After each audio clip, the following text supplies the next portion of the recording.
Welcome back to the Black Dragon Reports. I have something good for you today.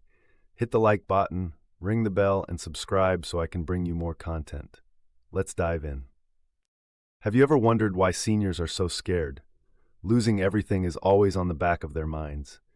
Every bill, electric, water, medical, etc., places a strain on them. The fear, homelessness. Here are some clips of seniors that have or are about to lose everything.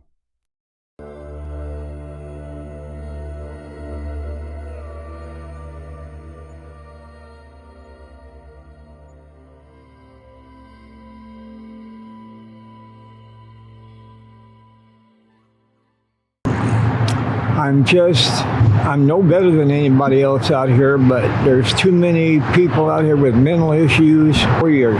What happened? Well, I got attacked with a machete and I couldn't work, so I wound up on Social Security and living in this old motorhome that don't run. I lost my wife to cancer, and then I lost one boy in the military, and then I lost Kevin in a car wreck, and I had to sell my house and pay his wife's house off and her car off because she's got two daughters and she wasn't going to make it. So basically I sold my house and used up my 401k program, wound up living on Social Security. Mary Fury is not where she thought she'd be at 70 years old. After working all her life, she's now living with her son because she could no longer afford home repairs. I realized that I had to put on a new step and I just couldn't afford to do it.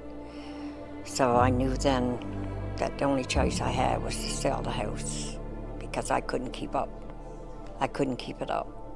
Fury is a member of the Reserve Mines Seniors Club. She and her friends there are in the same boat. They're trying to get by with what little they have. Well, I would have loved to stay in there until I died or sickness, whatever made me leave it, right? Because I always said I didn't want to be a burden to anyone. Some Nova Scotia seniors say they're not sure where they'd be without the help of others. I'd be out on the road, I guess. I don't know. And then I lay back with my blanket, like so. And her bed is better because then my feet don't fall off. This is how Debbie Lloyd has slept for the last month, cramped inside her shed. 2 years ago, her home was found to have mold in its basement. Her landlord was notified. She then said she was going to have it fixed. I believed her. Months later, her health worsened, but her doctors couldn't figure out why. This summer, according to medical reports, she lost hearing in one ear and began blacking out. It wasn't until a repairman came to check on the furnace that confirmed mold was still in the basement. It made perfect sense now why my lungs were so bad, why my sinuses were so bad, why my ear. Lloyd had her own air quality testing done, and the town of Midland issued a comply order to her landlord. Remediation has since taken place in the basement, but it has not been completed elsewhere. Lloyd's landlord did pay for her to live in a motel for a short period of time, but that has ended. She says her only option was to move into her shed. There's no place else you can afford to live when you're a senior. The number of seniors experiencing homelessness in Canada has jumped sharply in recent years. Some regions report increases of 30% or more. Many seniors are living on fixed incomes and struggling. They face rapidly rising rents across many cities. They also face chronic health issues and mobility limits. They're hit by a shortage of affordable, accessible housing. Most shelters aren't designed for aging bodies or mobility needs. They aren't set up to provide dementia care or supervision. Instead, hospitals end up filling the care and shelter gap. There are real solutions we can implement right now. Build targeted, affordable housing designed for seniors' accessibility needs. Provide rent supplements to make housing affordable for low-income seniors. Expand home-based health supports and in-home care services for elders. Fund prevention programs that keep seniors housed and stabilize households. Share this video to raise awareness and spark action. Call your local representative and demand immediate funding. Push for dedicated funding that protects seniors' housing and care. Because dignity late in life is a right, not optional. While Canada is often seen as a peaceful, prosperous country, there's a darker reality unfolding on its streets. Halifax may be known for its charming harbor views and historic waterfront, but beneath the postcard-perfect scenery lies a growing crisis. homelessness is rising fast and the city is struggling to keep up. As of early 2025, estimates show over 1,000 people are without stable housing in Halifax, with hundreds living in makeshift encampments scattered across public parks and sidewalks. What makes this especially alarming is that Halifax doesn't have the population size of Toronto or Vancouver, yet it's facing big city problems with limited big city resources. A combination of skyrocketing rental prices, a lack of affordable housing, and a shortage of shelter beds has created a dangerous bottleneck. In fact, even during the coldest winter months, dozens of people are left sleeping in tents with no option to come indoors. Local advocacy groups report that many of the city's homeless are working poor, meaning they have jobs but still can't afford rent. Others are dealing with mental health struggles, addiction, or fleeing domestic violence. But the support systems in place are underfunded and overwhelmed. Despite efforts from outreach teams and city officials, tensions have been rising between the public, law enforcement, and unhoused individuals, especially when encampments are forcibly cleared. What's happening in Halifax is a warning sign. If a mid-sized city like this is already breaking under pressure, what does that say about the rest of the country? This crisis isn't just about shelter, it's about survival. And for many, the line between housed and homeless is thinner than ever.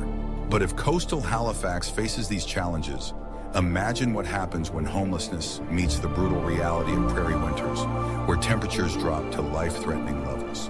Ottawa. As Canada's capital city, Ottawa is known for its parliament buildings, embassies, and polished political image. But behind the headlines and ceremonies, a very different reality is unfolding. In 2025, Ottawa is facing one of the most severe and complex homelessness crises in its history.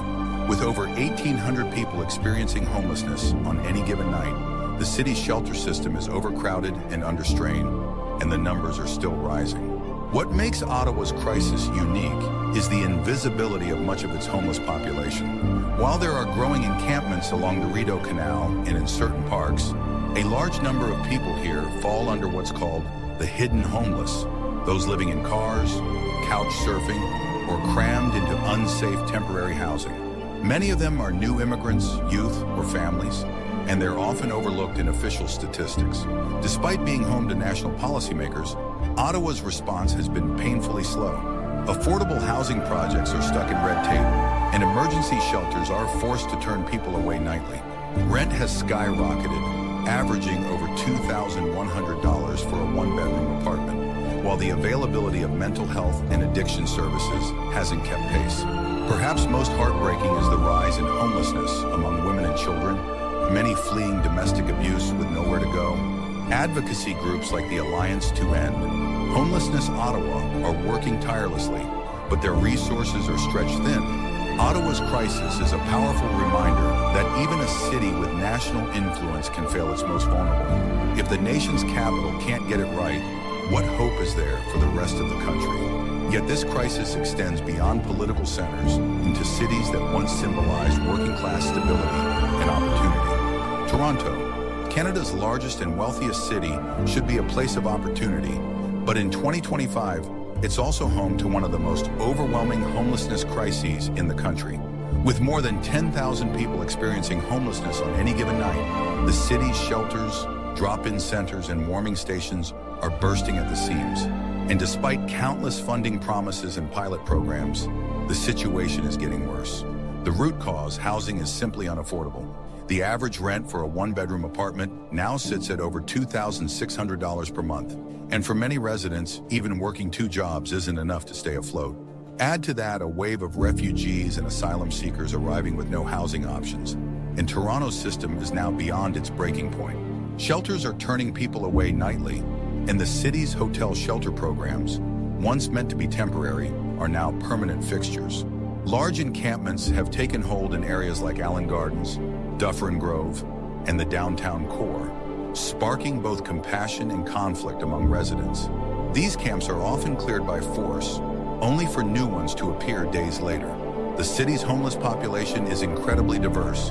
Young people, seniors, families, new immigrants, the working poor, and individuals with complex health needs. Mental health and addiction services are stretched dangerously thin, and community organizations are operating on emergency footing. Toronto is often seen as the symbol of Canadian success, But beneath its skyscrapers lies a stark reality. The homelessness crisis here is not a fringe issue. It's a daily tragedy unfolding in full view. And without bold systemic change, no one is truly safe from slipping through the cracks. But if Canada's economic powerhouse struggles this dramatically, another major city with an international reputation for livability reveals that global prestige can't mask even more devastating local failures. Vancouver has long been known for its stunning mountains, ocean views, and world-class lifestyle. But beneath that glossy image lies a deep and worsening humanitarian crisis. In 2025, Vancouver ranks among the top cities in Canada with the worst homelessness situation. And it's not hard to see why. With over 4,800 people experiencing homelessness on any given night, the city's response systems are stretched beyond their limits, and the public is seeing the impact firsthand. Nowhere is this crisis more visible than in the downtown east side. Once a vibrant hub of activism and community, this area has become ground zero for the city's housing and opioid epidemics. One of the biggest factors driving homelessness here is sky-high housing costs. Vancouver consistently ranks as one of the most expensive housing markets in the world. In 2025, the average rent for a one-bedroom apartment has climbed to over $2,800 per month, putting stable housing completely out of reach for many, including those with full-time jobs. But rent isn't the only challenge. Vancouver is also at the epicenter of Canada's toxic drug supply crisis, with record-breaking overdose deaths year after year. Many unhoused individuals are also living with untreated mental health conditions or have been released from hospitals, jails, or foster care systems with nowhere to go. The city's controversial decampment strategy, where police clear tent cities from public spaces, has sparked outrage, especially when there are no better alternatives offered. The result? People just move to another sidewalk, another park, another alley. The cycle continues. Winnipeg, more than 2,500 people are living without stable housing, and that number is rising month after month. What sets Winnipeg apart isn't just the number of people unhoused, it's the combination of extreme cold, limited resources, and deeply rooted systemic issues. Winters here are brutal, with temperatures regularly plunging below -40 degrees Celsius with wind chill.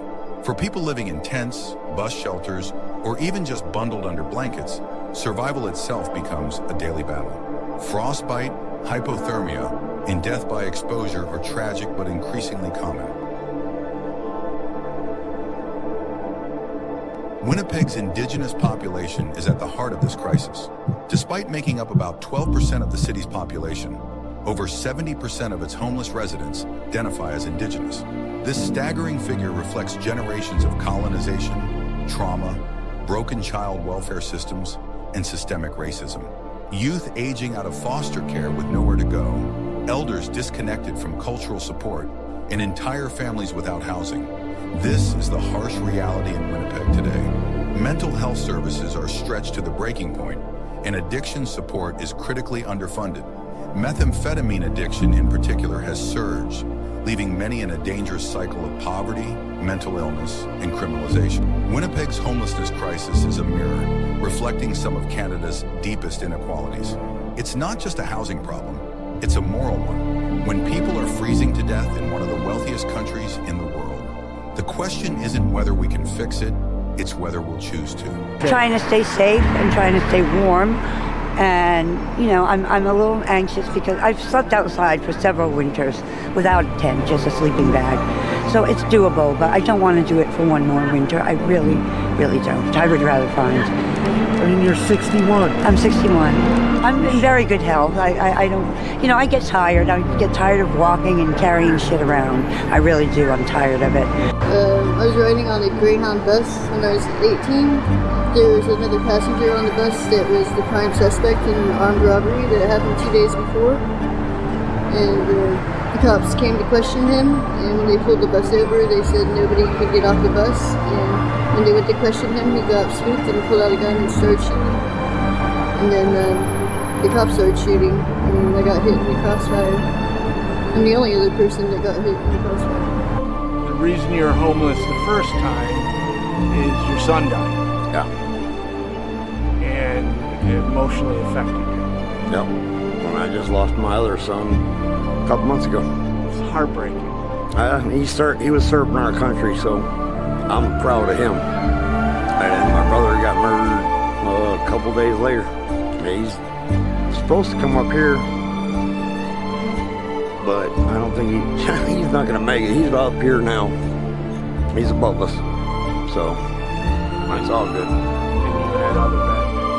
Yeah, he got pancreatic cancer, stage 4. They can't do anything about it. It's already spread from my pancreas all the way to my right side. So I'm looking at a year. I'm happy though. I am so happy that I've met so many people around here. 21 years old, homeless, from New York. My parents really, coming out to Los Angeles, they like to get into the drugs. My mom likes to do like black tar, heroin. I'm sorry. Yeah, it's all right. My father, he gets, I believe he gets more into the crystal meth, things like that. There is drug use in my family. The rest of my family, they like to drink. A lot of people in this park like to drink. I don't drink very much. Everybody has a story of how they ended up here, and everyone is kind of unique in their own special way, and it really takes some strong people, some intelligent, kind people to see how great these homeless people really are. Classic stop story. I started off, was working and going to school at Truman College in Chicago. I was doing both. Had a place to stay. Was engaged to be married, just bought a car, got hit by a drunk driver one night. As an end result, I ended up through a progression of losing money, losing funding, and going to school, losing my job. I lost everything behind that. I ended up in the streets and never been able to recover since.